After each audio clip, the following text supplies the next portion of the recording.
Bonjour tout le monde, bienvenue dans le labo de Spongy. Aujourd'hui, je sors du placard l'acide benzoïque qu'on avait fait là, qu'on avait commencé à faire là, dans des shorts précédents, mais je me tire dans des projets à droite à gauche, donc c'est passé une semaine dans un sac Ziploc à se faire sécher. J'ai mis du chlorure de calcium avec un peu de sulfate de magnésium en dessous.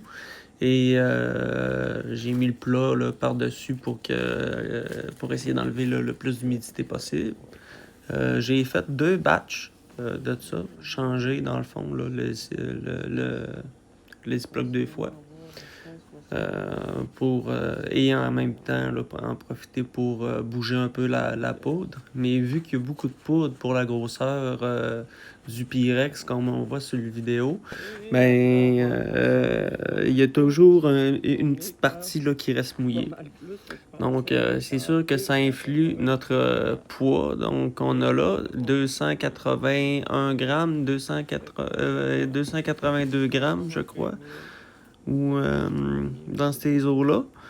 Donc, c'est pas mal plus que ce que je m'attendais à peu près 160 grammes, là, que 182 grammes, comme on voit. Moi, je m'attendais plus à 160 grammes là, dans le meilleur des mondes.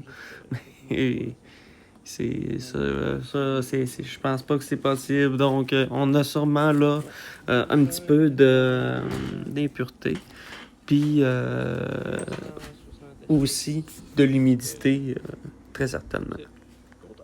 Ça fait beaucoup d'acide benzoïque là, pour la quantité de benzoate de sodium que j'ai mis au départ. Mais c'est sûr, comme je vous disais là, tout à l'heure, que c'est encore là, on voit qu'il y a des petits motons là, qui se font, puis que ça colle un petit peu au verre.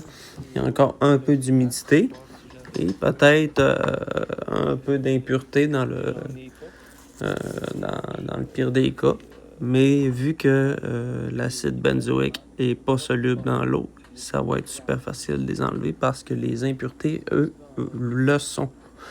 Donc, et aussi, il n'y a pas d'autre couleur que du blanc. Donc, il n'y a pas rien qui est carbonisé ou qui est surchauffé. Donc, là-dessus, on est correct. Donc, je vous tiens au courant là, pour la production du benzamide. Ciao!